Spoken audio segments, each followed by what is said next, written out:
AI and the Terminator threshold? EU exits stage right. Trump to pull a USFL on waitresses? And more. The Monica Perez Show starts now. Hey, y'all. We're going to hit the ground running today. I've got stories out of Europe and cyberspace and everything else straight from DC. We've got it all. Let's start with European elections were this weekend. And they expect these happen every 5 years, so it's not a lot. There have only been 10 of them since the EU was established in 1979, I think, or that was the first election. And I actually remember, so it can't have been 1979 that the actual, I think that might have been like the ECC. Then there was an EU, which I remember the first country to vote on it and had to be unanimous was, I believe, Denmark, and they voted no. So they didn't get it right. So they had to re-vote. But I was reading in one of these, I think it was The Secret Origins of World War One book, where they said it was the original, and I looked this up, totally verified. The original organization was called the European Coal and Steel Community. It was basically a trust. It was like a business trust to favor businesses over consumers to set prices. And then it was called the European Common Community. I don't feel like it was the European Economic Community, EEC, that was it. And now it's just called the European Union, but it really was an economic entity and not really for the consumer, I would say. But anyway, now they expected a big lurch to the far right, and it wasn't as bad as it could have been, as they're saying, but the right did make gains. The majority is still center right, basically. There are 361 seats needed for a majority. So they have to, in order, if they want to pass something, they have to, I don't know if every party votes in a block. Like in London and England, that's how it happens. Here, we don't. Like you can have blue dog Democrats or whatever vote for defense spending, something like that. But uh, but generally, you can assume that the parties are going to line up with their ideology.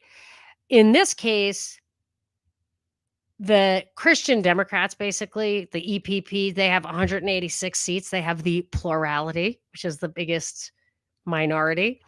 Then is the Progressive Alliance of Socialists and Democrats. There's 135 seats there. And those would be like what in the countries they call the Social Democrats. So that's really like the Republicans and the Democrats. But their Republicans aren't, well, I'll get into that a little bit. Then there's Renew Europe, which call themselves liberals. But in Europe, it's kind of different because liberals can mean like for economic liberalism, like more like libertarian or more like the classical liberals. And that's why neoliberalism is about kind of unfettered, really, usually it's like mercantilism or colonialism. But when I hear them say neoliberalism, it's about global corporations going into third world countries or whatever. Or beyond, anything where it's like on free markets, I guess, and like all the bad things that sounds like is how people paint these quote liberals. That is the party Macron identifies with. He actually started a party called the Renaissance Party in France to run. He is the president of France, but it's a new party, but it aligns with this Renew Europe. Then there's the European Conservatives and Reformists, which are listed. So Renew Europe has 79 seats. European Conservatives and Reformists have 73. They're called, what the little blurb I read, soft Eurosceptics. Then you have the proper Eurosceptics called the Identity and Democracy Bloc. Now that's the National Rally Party in France would be Marine Le Pen. And I don't know if people remember, I remember her father. I believe I was like cognizant when her father was the guy who's like far right, whatever. And I remember not understanding that. Like he was described as far right. And I remember that I didn't understand because when I was thinking about on the right, like even when we went to church, we had to sit on the aisle on the right. We'd have to walk up, sit on the right side of the church. But my parents were really more like libertarians. They were classical liberals or traditional conservatives, not neoconservatives. They were very anti-war, very pro-freedom. They would be considered classical liberals or liberals in the sense of free markets. So when I was young and I remember this guy being portrayed as basically a Nazi, but also as being far right. I didn't understand that because he was clearly a socialist, but he was also a nationalist. So that's I haven't actually seen too much of that being bandied about lately, but I notice now, like for the third time in a week, this left, like far left nationalists is also a thing. Now I don't know if these people would be there. It's mainly about immigration. Immigration is what's activating this right and far right. But they're not like libertarians. They're not what we would consider right. So, which is why I blame when I see identity politics on the right here, which I attribute it's actually they tried for so long to bring it here, but it took Trump to bring it here. So when the Europeans say that we have I might be frozen. I'm going to keep talking even though I'm going to stop the camera.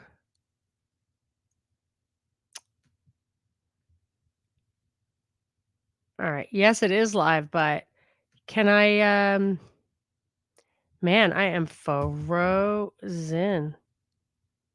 Really frozen. Shoot.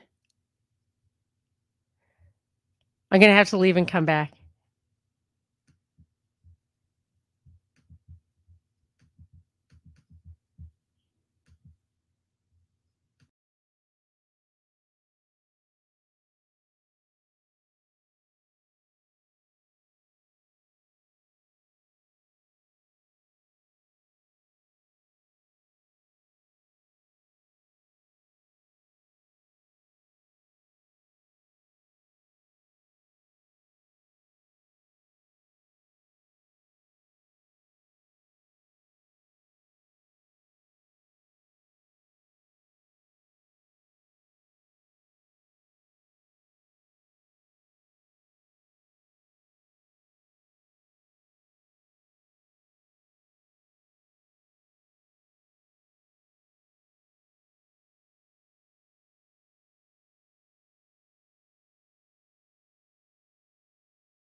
Okay, people, am I back?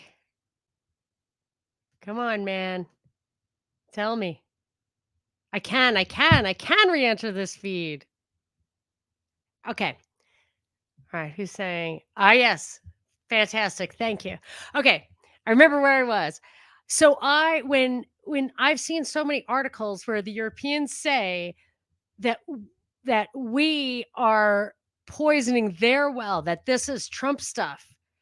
I said from the very beginning, this is European stuff coming here, just like socialism. Socialism was a remnant or reaction to, I think, feudalism and the fact that the land was all taken by the time people were not serfs and not slaves. And what could they do? They wanted a little piece of God's bounty for themselves, but we didn't have that here. I mean, yes, the American Indians might have had that claim, but the rank and file 60s protester did not. Similarly, the identity stuff is a response to those countries being close together and their politicians having the kind of regional uh, priority. I think they killed Charles de Gaulle or whatever, sidelined him. I forget what happened to him, but he I think he was on the side of France, and he was one of those people they had to square away to have a more global situation. But we have such control over our borders that I feel like the identity thing just didn't catch on here. We had our right, our conservatism was liberal, like was classical liberal. It wasn't a return to monarchy like theirs. Like conservative is to conserve the past. We had a different past from theirs. This is all artificial, all exported or imported to us, in my opinion. Don't let them say it's our fault because it's their fault. Anyway, so they so the general expectation was a lurch to the right in Europe. The far right did get some gains. The far left apparently got some gains too. But the center right, as the returning president, Ursula von der Leyen, said the center is holding, and she is now going to have a second term. But France was the one exception, or the most notable exception, where the National Rally Party, the Marine Le Pen party, the original kind of national, I'm going to say they're national. I don't know if they call themselves socialists. Some of these people do, but this original nationalist party, or the most prominent I ever remember, which I never thought could make it anywhere. They got twice the votes in this European Parliament election than Macron's party, which was like more of a center right party. And in response, Macron does a silly thing, or what seems like a silly thing, depending on what his goals are. He calls an election. So he's the president, and the presidential election in France is 2027. But he had the right to call parliamentary election, which could give him a new prime minister, a new cabinet, everything. And he did this in the face of clearly a shocking, well, I mean, who knows what's really going on behind the scenes, but he does it in response to what was a surprising turnout of the far right.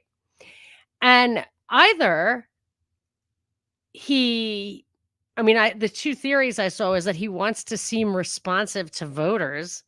And I'm saying, okay, by giving them a totally deadlocked government, because the result would be what they're calling cohabitation, where the prime minister is of one party and the president is of a different party, and basically not much gets done. They say you should be so lucky, usually. And that, but the other alternative was that, this is what the Wall Street Journal said, his thinking seemed to be that by translating the right's victory in elections to a largely impotent European Union parliament into control of a legislatively meaningful national parliament, he might manage to expose their lack of governing capability in the run-up to 2027. It's a high-risk bet. I actually think that he gets term limited out in 2027. I don't think Macron can run. And since he invented the party that he's in order to run, I don't know how much he cares about the 2027 election.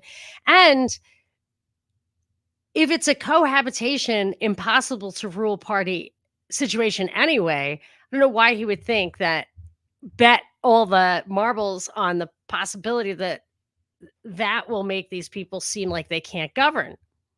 But I actually thought that maybe one of the reasons that they had put Trump in back in the day was that you ask for a non-politician, see how awful it is. See how much you need government, you need politics. Well, it ended up being way, way worse than that. But anyway, so another weird thing is that they're doing this the first week of July, and the Olympics are coming to Paris in July. I mean, I don't know how disruptive an election is there, but they are going to be pedal to the metal trying to get the city ready for that. So I was wondering how the Notre Dame restructuring is. Of course, they, in my opinion, they lit that thing on fire so that they could rebuild it in time for the Olympics. Remember when Notre Dame went on fire? Far right parties made gains in Italy, Austria, and Germany. That Olaf Scholz, man, I have no respect for that guy. He was roundly rejected, as were his Green and Liberal coalition allies. The right wing Alternative for Germany made big gains, as did the center right Christian Democrats. In Spain, Prime Minister Pedro Sanchez's Socialist Party was beaten into second place by the mainstream conservatives. But again, populist right wing parties made the biggest advances. The only incumbent major European leader not to see her party trounced was Giorgia Meloni, whose populist Brothers of Italy is already the main governing party. So, these were little cute tidbits. An Italian under house arrest in Hungary has been elected as a member of the European Parliament, as has a 24-year-old YouTube prankster in Cyprus. All right, so the guy who is this pretty boy from the National Rally RN party, the Marine Le Pen's party, Jordan Bardella. So he does not have a French name. It used to be illegal to not have a French first name, if I recall correctly. So, and I think it was maybe Le Pen's father who defended that position. Anyway, he may consider running for president in 2027. And he is the head of that National Rally Party right now. Okay. Oh, by the way, so I wanted to see what happened with Slovakia. How did their elections turn out? Because I realized that the president of or prime minister of Slovakia, remember he first had said he was shot like numerous times, then it said it was shot twice. Now it's up to 4 times again. So he was shot 4 times. We saw the video. I believe I played it for you where he was shot. I mean, really at point blank range. He was the gun could have touched him. 4 times he was shot. And that wasn't even a month ago. And he seems to be back in action. He did a video talking about how the opposition was responsible. He's not pressing charges. He doesn't hold this guy responsible. He's going to let him work it out in his own head. I'm thinking, okay, what if he does it again to somebody else? Like, hopefully they still prosecute the guy. Anyway, he's surprisingly recovering from these 4 shots at point blank range. But his party, despite how attractive it is to vote for a victim, his party lost some momentum in the European Parliament. The Progressives got 28% of the vote, or 6 seats, but his party, the SMER, got 25% or 5 seats, and the far right got 2 seats. But in Slovakia, for example, only 35% of the people turned out. They say in Europe overall 50%. I think they mean of eligible voters. And that's 35% makes me think that they don't really think, even if everybody voted for the same thing, it would still not represent the majority.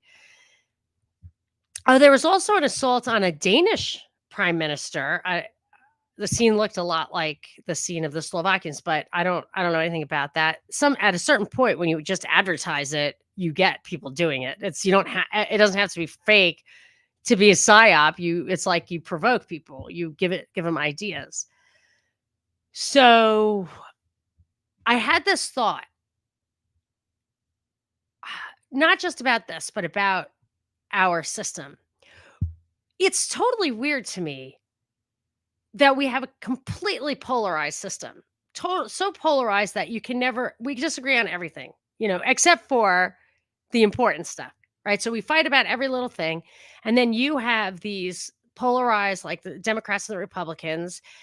And what they come up with is really never what anyone actually asked for, or maybe even expected.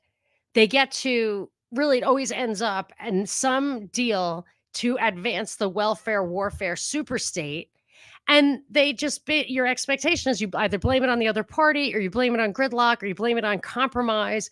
But we have a government that doesn't do what it's supposed to do.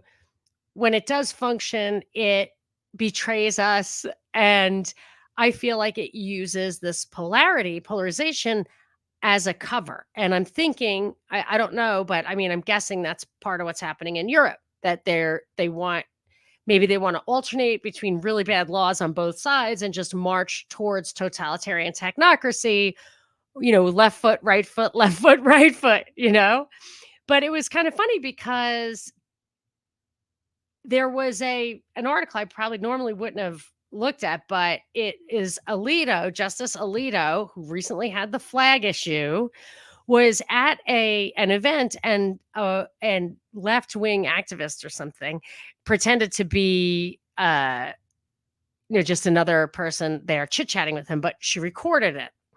She recorded Justice Roberts too, and this is what it was. The woman's name was Lauren Windsor. She is a self-described documentary filmmaker. She said she made the recordings during a dinner hosted by the Supreme Court Historical Society recently. Roberts and Alito appeared to be unaware they were being recorded by Windsor, and she called the clips undercover audio. At one point, she represented herself as a devout Catholic, telling Alito, quote, "I don't know that we can negotiate with the left in the way that needs to happen for the polarization to end. I think it's a matter of winning." And he, who was just sitting there trying to be polite to her, and it was probably so annoying to him. Can you imagine the banal, if I get that word right, conversations these people have to have? I don't have a lot of sympathy for politicians. I consider these people politicians, but I don't have a lot of sympathy for, I'm not like, yeah, you go, girl. He says, I think you're probably right on one side or the other. One side or the other is going to win. So he's really, I don't think this is like a shocking revelation, her audio, but he says, I don't know. There can be a way of working, a way of living together peacefully, but it's difficult, because there are differences on fundamental things that really can't be compromised. They really can't be compromised. So it's not like you're going to split the difference. And he's probably talking about the things that really that divide us, especially abortion. Like that's one that neither side is absolutely it's core. It's like nobody's moving on that. But they don't, in my opinion, they don't split the difference. They choose a third way, a way that neither side wants, or they use those wedge issues to get other stuff and, whatever. I already said all that, but you know what I'm saying? Another plane crash. This Malawi vice president went down with 9 others in a plane. Looked like bad weather, just like with Raisi in Iran. And this could be the season of the coup. It could be the season of the plane crash. I don't know. I've noticed death clusters in real life. I've noticed them in the world. I remember when Kate Spade killed herself, and then Anthony Bourdain allegedly killed himself right after that. I was like, oh, they just see a bubble. They take an opportunity. Anthony Bourdain was probably on the hit list, and they were like, oh, it'll just get absorbed into this conversation about suicide.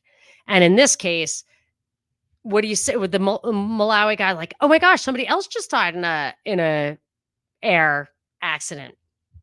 And I'll tell you, so I don't know if it's a real plane crash or if this guy was being murdered. There were other officials on the plane. I don't know enough about Malawi to know that, but I do know that in New York, if I'm not mistaken, I'm pretty positive because it's happened in my family.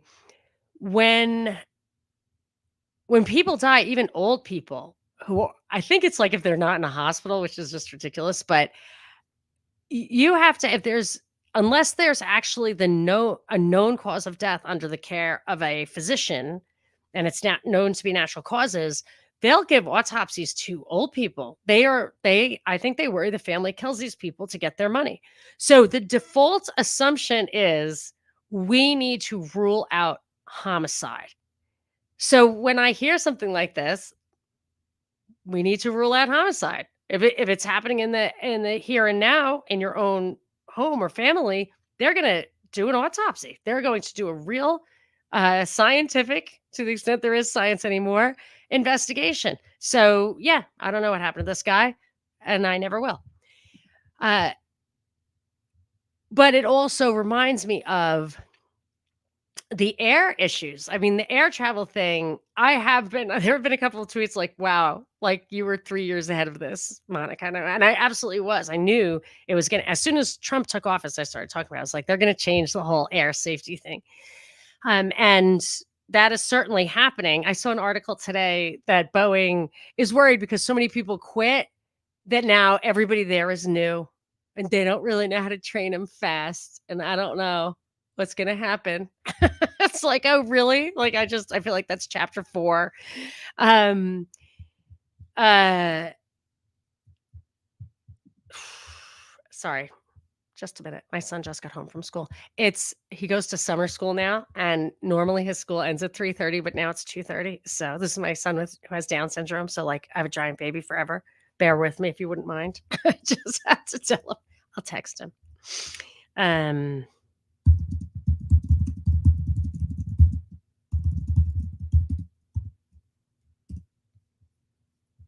okay. So so I've been noticing policy shifts in a lot of different things. So the abortion thing, I don't know if they're marching us towards a constitutional amendment or the population bust is going to be so dramatic that they want to get some control over reproduction again. Migration, I think the end is near for that. I think the worm is going to turn. Is that mixing metaphors? I think there's something to that. Maybe it's just going to continue to be divisive. I know that we're on the precipice of critical immigration theory, but it just seems to me some of the scenarios may involve not having uh, tons and tons of migration. I could be wrong, but it just could be a policy shift. I'm not sure. The air travel, making us feel safe traveling by air, definitely policy shift. Definitely. Uh, and I think a lot of it, uh, uh, the migration and the movement and stuff, I think part of that, and then the lockdowns like COVID, climate change, all that stuff. I think it's about literally keeping us from communicating with each other, from interacting. Now, once they get us all thinking exactly the same way or having all the same laws, then they can let us move around.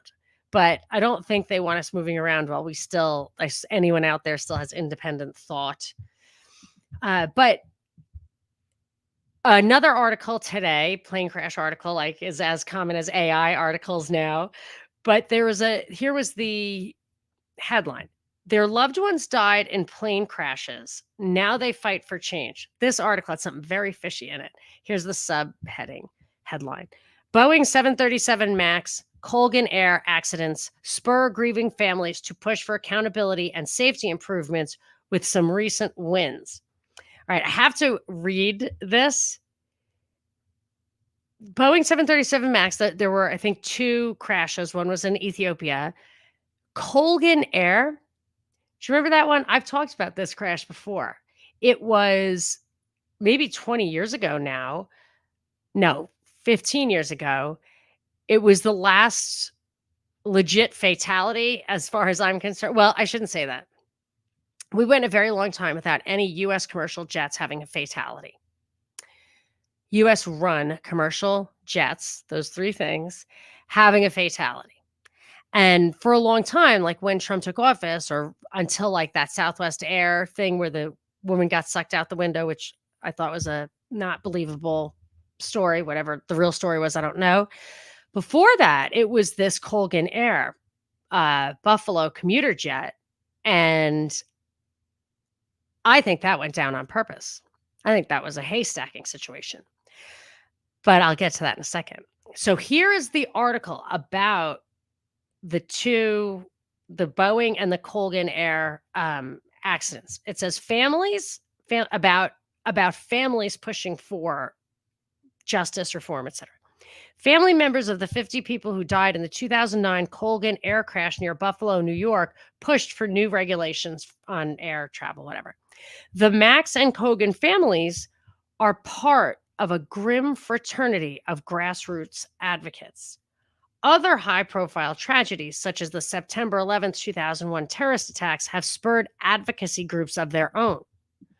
Wouldn't you think at that point in this conversation, in this article, they would mention that one of the victims of the Colgan Air crash was if not the founder of the 9/11 movement for a commission because her husband died on 9/11.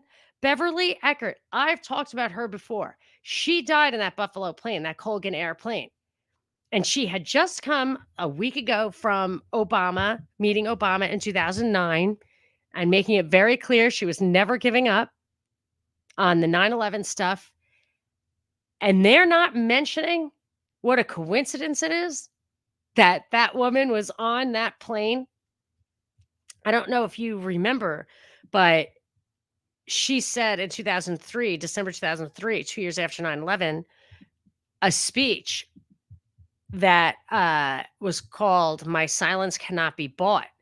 She said she went to court rather than accept a payoff from the 9/11 Victims Compensation Fund. She wants to know what went wrong with the intelligence systems, security systems, that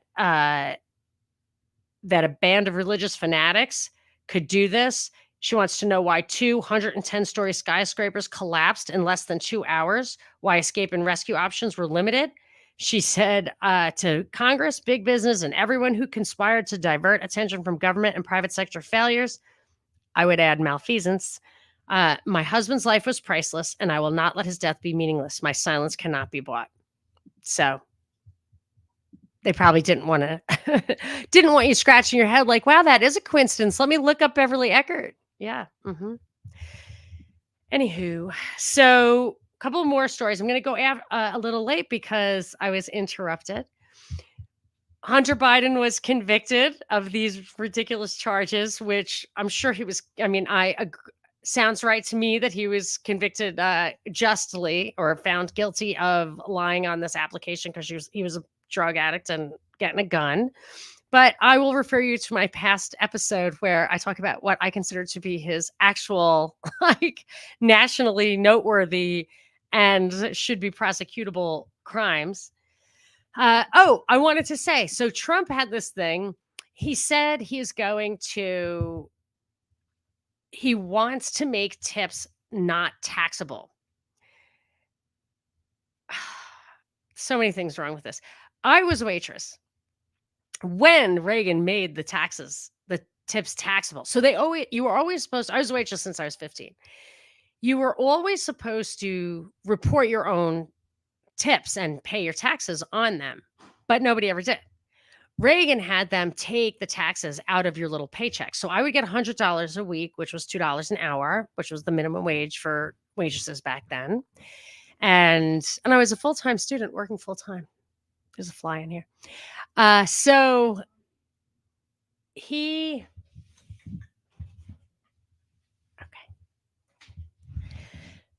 So after that, my paychecks were zero, basically. So they took $100 and we called it even, me and Reagan. It's like, all right, I don't love it, but okay, fine. And that's the way it was. And I think the minimum wage is still $2 for waitresses. And I'm a huge advocate of that. I love tipping is so great. I made $17 an hour back then after taxes. I'm not going to tell you how long ago that was, but no matter how generously you do that math, that was a long time ago.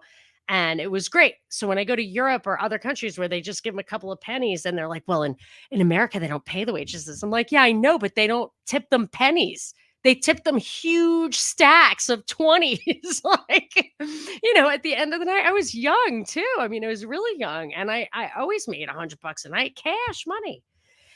So now it's much higher than that, but it's always been on my radar because I think Kraft is one of the restaurants and other restaurants kind of have joined forces to switch it from 15% tipping to the waitresses to pay the waitresses $15, put 18% service charge on the check, and then take that money to pay not only the waitresses, but the busboys and the cooks to just use it to pay everybody.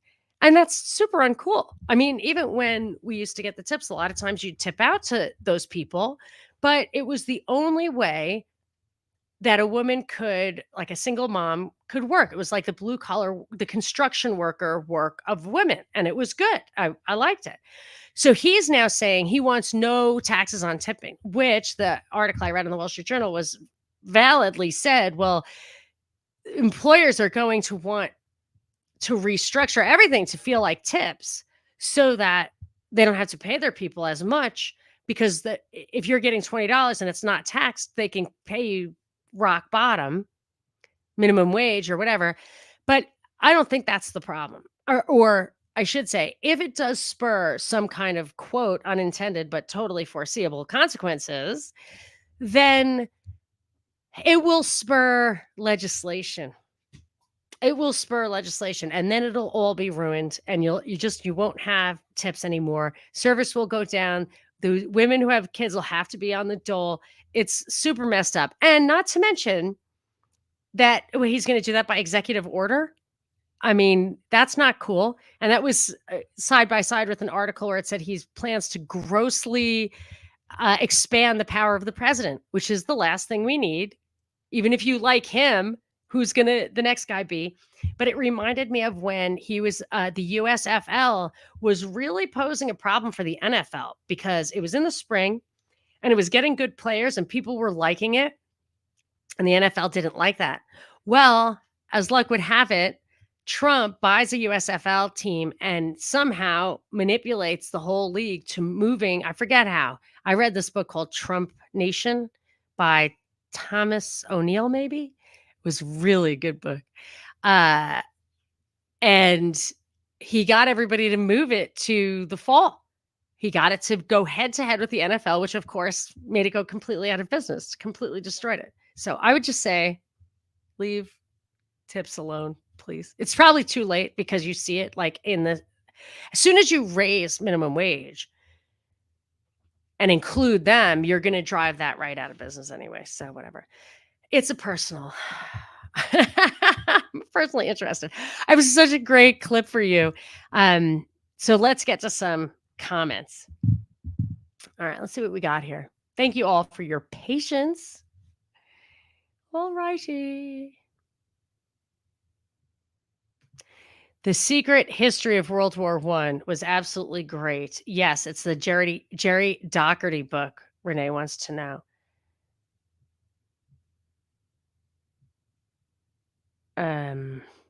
I would love to interview Jerry Doherty. James says prolonging the agony is even better. Yeah, I'm reading the Prolonging the Agony right now. I thought I read it before, maybe not. It is just a litany of bad stuff about everybody. But what he has to say about Herbert Hoover, what a crumb that guy was. Holy cow. James says it seems they pulled the quote destruction of Europe card too quick. I'm not sure if I catch the reference. Please explain. Yes, this is live. This is live, Yosef. We are live on YouTube, Facebook, and more important, rockfin.com/Monica Perez and rumble.com/user/Monica Perez show. But if you watch it live, you can find it on Facebook and YouTube. It's probably too late for me to make this message. I have to start taking them down, because I think I'm going to lose the channel and the ability to live stream. So Facebook and YouTube, the videos won't always be there, but they'll always be on Rumble, and they'll always be on rockfin.com/Monica Perez. And if you watch me there, I get supported, which is nice. So you can join it there, or if you're already belong, make sure you watch me on that. That's how you get paid on that platform.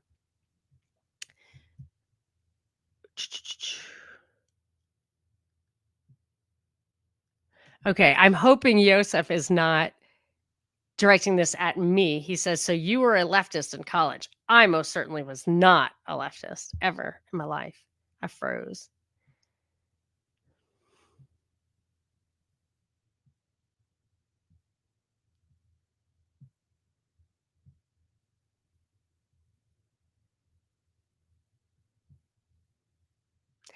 Yes, we are going to start implementing the type Monica first, or M, and then I'll grab it.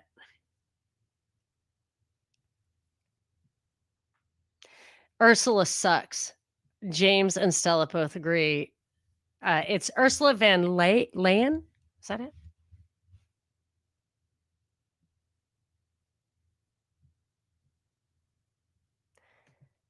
Yeah, so thank you for asking. Did I go to school to be a reporter? I did not go to school to be a reporter. I went as an undergrad, I did economics, and then I got a business degree and a law degree. And even after all that, I did join the bar, but I never really practiced law. I got a chartered financial analyst credential, which is like very, very mathy. And while I was doing that, I discovered anarcho capitalism and met a radio producer who derailed what would have probably been an insanely lucrative career and put me on the radio, which I couldn't say no to because I felt like nobody was keeping these ideas, these American libertarian Bill of Rights type ideas alive. And it was like the Ron Paul era, it was 2012. And I had to do it. And yeah. So I just learned as I went because I had a great program director, Pete, and he just really taught me. And now I feel like finally got good at it. And there is absolutely no chance that I will ever be on the radio again.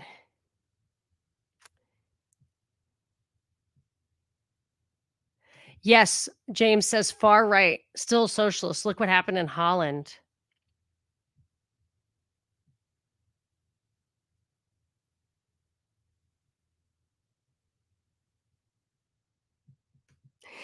Yeah, James was out at the word like when our fearless reporter, but she was just trying to be authentic, no doubt, trying to get him to relax because he was talking to an idiot.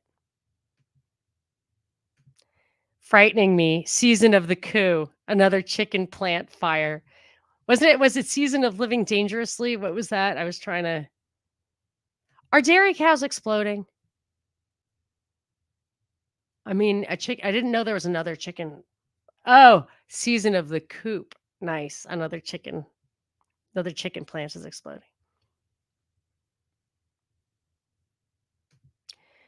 Dr. Michael Morley was found dead in Greece, not sure where he stood. Sudden accident, might be innocent. I read of a few deaths recently. Was that 40-year-old YouTuber, podcaster guy? Another, was that the guy who was suffering from cancer for 3 years, a rare sarcoma? I think it might have been. Renee is saying Malawi was not going for the NWO stuff. Really interesting. Well, that'll learn you for sure.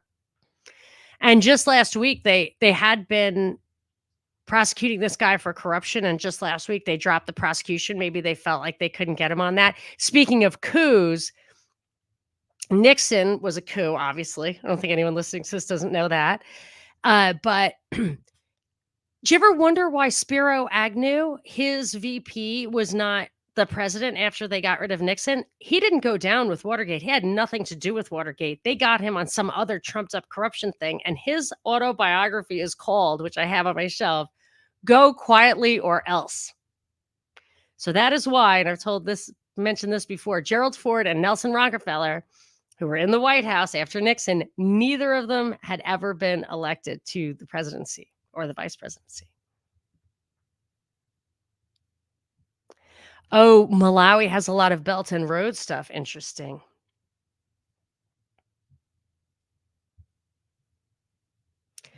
Maverick says they need divisive for election politics to work. But it used to be they tried to push us towards the center. Now they have us repel. But, I mean, it's just the way they get to. It's all about the way they get to do what they want, take our money and our authority to do whatever they want, and still claim what they claim is the validity of the legitimacy of democracy, which is so hilarious when they go in and like take over a country like Ukraine and they're like, but democracy, we're doing this for our democracy. It's like, but it's not the Democratic guy. You tried to kill him. Now, Democracy means what we want. They were doing that everywhere. Weren't they doing that in Georgia and, Taiwan? Well, yeah, the Taiwan thing, I mean, I am kinda anti-China and Taiwan, but the we are complaining about their democratic process because they keep getting the answer wrong. Yes, China is crazy active throughout Africa, and there are new cracks in the BRICS foundations. Just seems like world empire shadow workings, to be honest.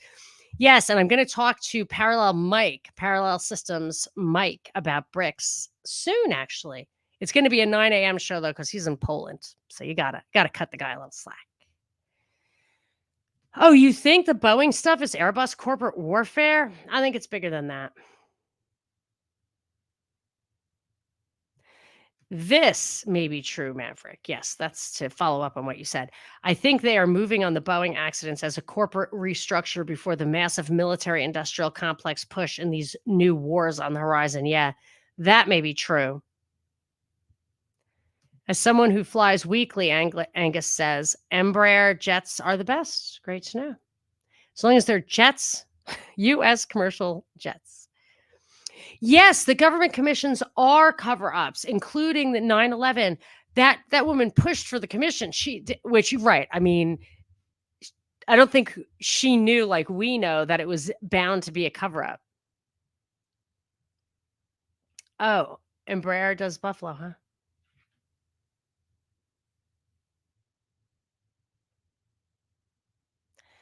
Calvin says the only planes being hijacked or crashed is your plane of consciousness. Get it? Yet, I, I, you may be right, but I'm going. Those pictures coming out of that helicopter did look staged to me, but whatever. I still think those guys are dead. Oh, yeah, the Hunter conviction will be used for gun legislation. Yeah, yeah, yeah. Propaganda. Yeah, yeah, yeah. Yes. Jack says tipping is proof that a truly free market would work. I wrote a blog post before my blog got slaughtered. Uh, Tipping is anarcho-capitalism in action. There's no enforcement mechanism. It's not illegal not to pay your waitress. There's nothing a person can do. She can yell at you. She can embarrass you in front of your friends. And in all the years that I worked, I really honestly cannot remember ever getting stipped. Certainly, maybe once or twice, but like I used to make a lot of money.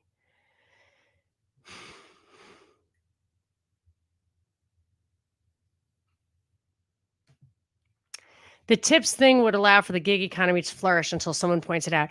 I know, I know. In a cashless society, this stuff will probably all be moot. Yeah, tipping is not popular in Australia because everything's outrageously expensive.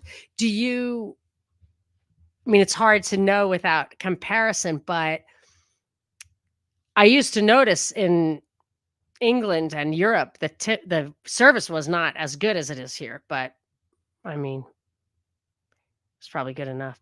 Oh, and they would say, "Well, because French people like to sit around for 2 hours after they finish their coffee." And I'm like thinking, "Maybe, but maybe not. Surely they would prefer the option."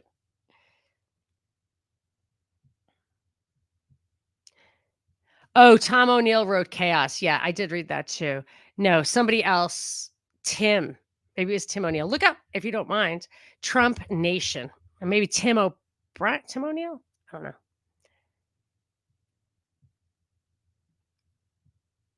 Yes, that one was about Charles Manson and the CIA. I read that.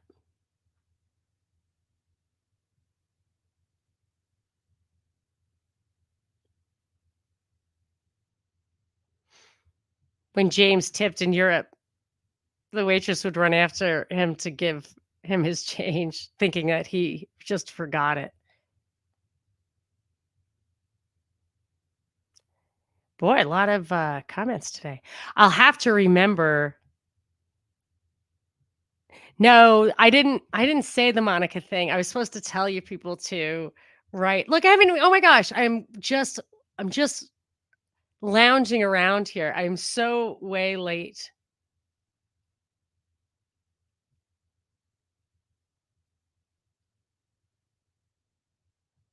Democracy is fine once all the opponents are out of the way, Maverick says. Frightening says, if someone is trying to divide you, they are trying to conquer you.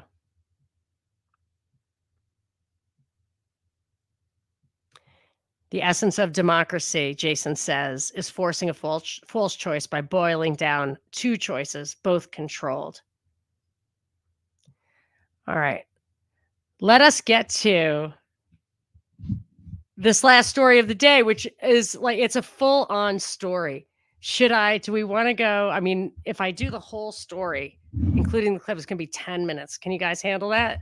I think there was a lot of dead space in there. So I'm going to do it. I'm going to go for it. I'm not going to cut it short. Let's hope that my son took care of what he needed to take care of. So because I had to shut my computer down, I lost my little clip. Got to get to my clip. All right. So what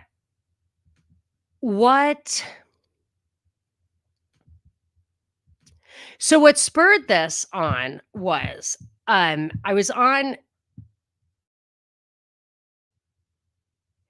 right, before we get to comments, I did want to say I made that porn star martini. It was unbelievably delicious. I hate everything about it. The name, I don't like vodka. It was going to be sweet, blah, blah, blah. It was outrageously delicious. And apparently it doesn't exist in this country. And the people who I know who liked it both happened to stumble upon it in London. So I do recommend that. Sorry, Bobby, but enemy mine, although I did like the storyline, my husband just could not stand how cheesy it was. But I like 80s sci-fi cheese. Like, I get it, but I could not finish it because of that. So I am going to recommend Terminator Genesis, which I did really love. And if it's during the week, skip the porn star martini and have a moonlight gummy, True Hemp Science. That's my guilty pleasure. That would be a very winning combination. Like, I would try that. It's very low cal, no cal very innocent way to spend the evening. But I've been on a Terminator kick, and I discovered when I was speaking to Ricky Randis had Timothy O'Brien did Trump Nation. Timothy O'Brien. That was good. So Ricky invited me on the Ripple Effect. So I don't know when he's going to publish that, but I was on with Dr. Jessica Rose, whom I had not met before. We had a great conversation. It was like 2.5 hours, just absolutely flew by. She loves all the stuff I love. Terminator movies, every one of them. Star Trek, loved it. I mean, we were literally trading like data, not actual data points, but like funny, what's your favorite data episode? I'm not kidding. So we tried to keep the nerd stuff in limited, but we were talking about all that stuff because we were talking about AI. Terminator and data are basically AI, right? And all of that was in that we were also talking about a Rogan episode recently with these two guys, Jeremy and Edward Harris. But you didn't need that to talk about AI. It is in the news every single solitary day, like constantly, and sometimes for no reason. Today, there was a reason. Apple cut a deal with OpenAI's Chat GPT, whatever, and that kind of upended Google, and it made Apple stock go up. And what they say is they are going to, it says, Apple unveils plans to bring AI to the masses, personalized system to offer features using Chat GPT and to stress privacy. There was also another article in yesterday's paper, NVIDIA's new sales booster, the global push for national AI champions. And it says, to control their artificial intelligence destinies amid US-China dominance, countries are building their own computing infrastructure. And then on the ridiculous side, today on Fox Headline News, I heard them say, AI discovers that elephants give each other names. And AI was just recorded a bunch of elephant stuff and determined that they call each other by specific names. I'm like, that's just a computer. You know what I mean? I mean, is that really AI? And this is a thing I've been thinking about for a while. Like, everything they say is AI. I'm thinking it seems like just a pretty powerful search and curate process. And in fact, I believe that's what it is, because when I was looking into this topic for yesterday's conversation, I came across a really helpful article, which I don't think I put in the show notes. I don't know where it was, what it was in. That just explained, like, there's several different kinds of AI. So there's AI, rules-based AI, which we see around us now, machine learning, generative AI, which in that article said was mostly like voice and pictures and stuff that can generate for you, deep fakes and all that. That is not the same thing as artificial general intelligence. Generative AI is not AGI. AGI is the kind of scary thing, the thing that is supposed to be able to understand and interact with the world like a human being, maybe even more like a human being than human beings. So that's where these guys from Joe Rogan came in. So it's a 2-hour show or more, and these two guys spend a good hour and a half scaring you about AI, AGI, to be specific, all the things that are wrong with it. You can't be sure that if you teach it your values and goals, it will employ them the way you would want them to, that its morality would be in its execution, something that you considered moral. Would it be safe for you? Would it get depressed? Would it think you were a pestilence on the earth? Like all of that stuff. And some people say it's not even possible to do that. These guys are saying we're going to have it in 5 years, but it's like data. Data had a neural net or a positronic brain or whatever. So it was like artificial neurons, basically. So firing stuff, not like just totally programmed in. And I think the way the Terminators were getting were like that too. Like they could morph, they could develop emotions or conscience or whatever. That's the scare porn stuff, which may be true. I really don't know. And what these guys were saying is like, we are going to keep building AI, get better at it and better at it, especially the more we like crowdsource it, until a point where, like right now, it's a net benefit to human beings. At a certain point, it's going to be a net negative, a danger. And at that point, that's when I coined the Terminator threshold. It's like the glass ceiling of safety and, and goodness of AGI, the Terminator threshold. You can trademark that still if you wouldn't mind. So these guys, so an hour and a half in, Joe's like, wow, man, I'm so depressed. This is terrible. Like, I don't know what to do. They finally say, don't worry, Joe. We've got the answer. But before they tell us the answer, so I have a clip for you where they tell you the answer. But before I get to that, I didn't like it could be a long, I mean, it was a 2-hour thing and they spent a lot of time setting this up. So before they get to the answer, they tell you all the things that are scary about it. Then they tell you all the things that are good about themselves. Like I think they actually call themselves effective altruists. Like, does anyone not know that that's like a scary, like red flag term? They're like, we had to start a company to pay for this good work we wanted to do. And we got commissioned. They didn't even say this so much, but they were saying, government's bad. We're from Silicon Valley. We hate government, even though they're from Canada. And they said, but, we've done work with the government and it's just amazing. The best minds in AI, the best minds are in the government, because these people just want to be where the influence is. They want to be on the cutting edge. So we think government sucks, but this particular niche, they're brilliant. They're brilliant. They're the only ones we can trust. And then they go into great detail about the failings of the free market on the margin, but how much they love the free market, how much they love this American coincidence. They don't call it the American experiment, the American coincidence that the freest country in the world also became the most powerful. And it doesn't have to be that way. It was just a coincidence, and it was so great. And like their greatest fear was that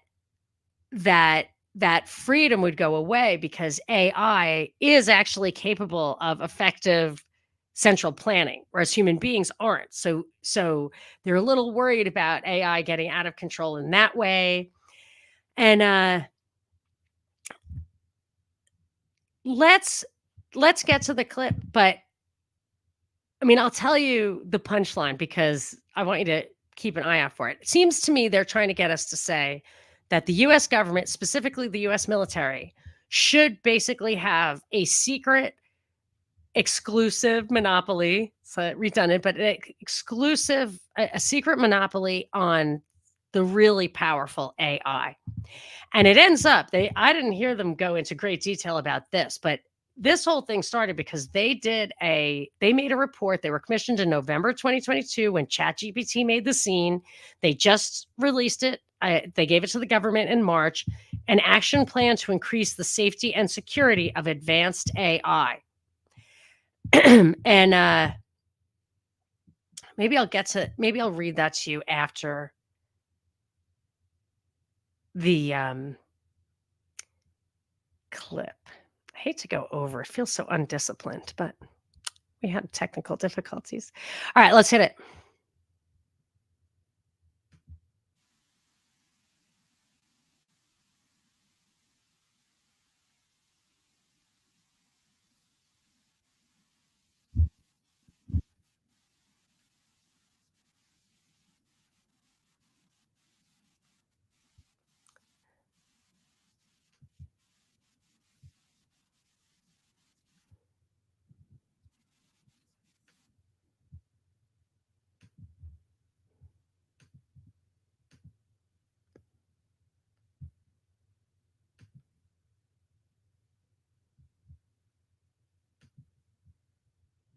Like, I was gonna say, it's not all doom and gloom, Yeah. which is a great thing to say after all. Boy, that's easy for you guys to say. Well, well, part of it is that we actually have been spending the last 2 years trying to figure out, like, what do you do about this? Yeah, exactly. That was the action plan that came out after the investigation.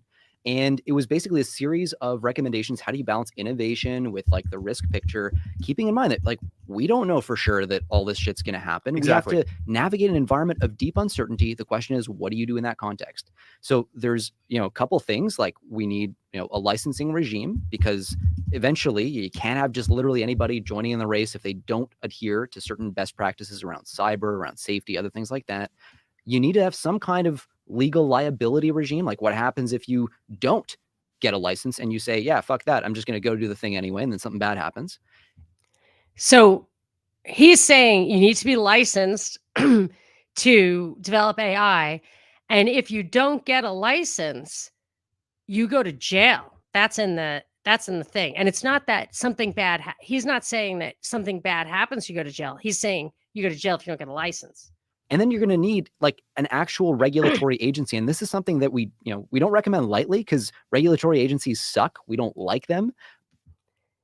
Notice how these guys, they're super polished. Like, I watched the whole thing. They're super polished. It feels like so many of these Silicon Valley like bots have that really smooth, polished, like, don't worry, I'm like you. I'm a libertarian too. I know that now's where I say government sucks, but the reality is this field changes so fast that, like, if you think you're going to be able to enshrine a set of best practices into legislation to deal with this stuff, it's just not going to work.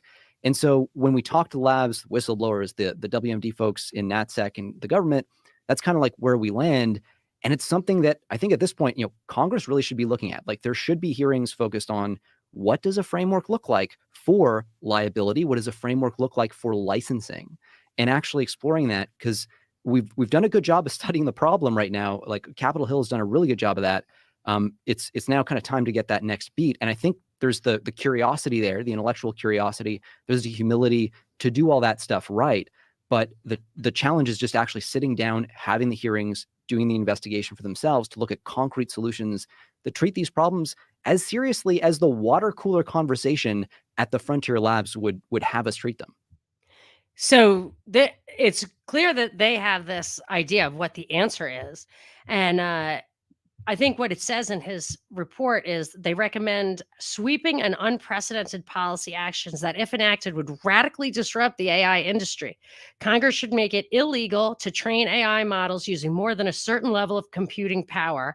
And that level should be set by a new federal AI agency just above the levels of computing power used to train current cutting edge models like OpenAI's GPT-4 and Google's Gemini. So that's it. We don't get above that. Only they get above it. The new AI agency should require AI companies on the frontier of the industry to obtain government permission to train and deploy new models above a certain lower level of power. Authorities should also urgently consider outlawing the publication of the weights, quote, or inner workings of powerful AI models, for example, under open source licenses. They don't like the open source stuff. This guy has taken credit for being responsible for the restrictions of selling chips to China, with violations possibly punishable by jail time. The government should further tighten controls on the manufacture and export of AI chips and channel federal funding toward alignment research that seeks to make AI safer. Okay, let's keep going. At the end of the day, this is going to happen. At the end of the day, it's not going to stop. At the end of the day, these systems, whether they're here or abroad, they're going to continue to scale up, and they're going to eventually get to some place that's so alien, we really can't imagine the consequences. Yep. And that's going to happen soon. That's going to happen within a decade. I love the way he lays it out for you, average Joe. Right?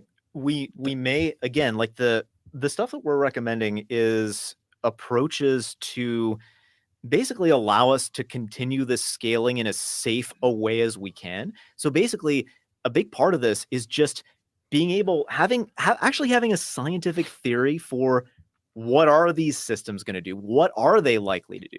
Which we don't have right now. We scale another 10x and we get to be, surprised. It's a fun guessing game of what are they going to be capable of next.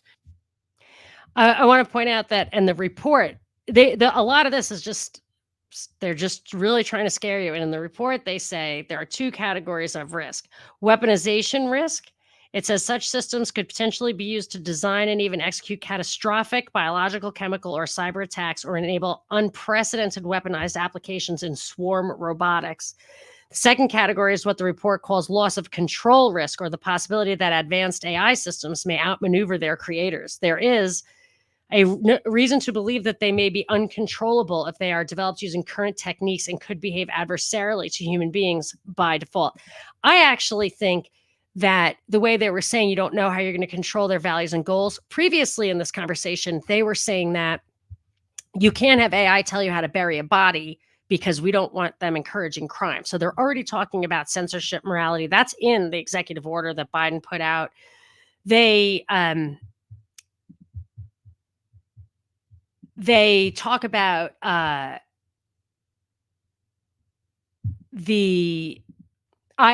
think that if it really proliferates everywhere and you have competing, people will know how it works. They'll see what's coming. If they put competing values and goals in there, it will keep this thing from going 10x in one direction. That was, I'm not, and I disagree with their idea about how there's no cause for they said there's no motivation for safety. These guys in AI, even if they personally want safety, they have to just hammer down because somebody else will beat them. That is what tort law is for. And we're not where we have AGI yet. So if these guys are going crazy and they're doing things that are harmful, whatever a traditional, hurt somebody, they're going to have to pay for it.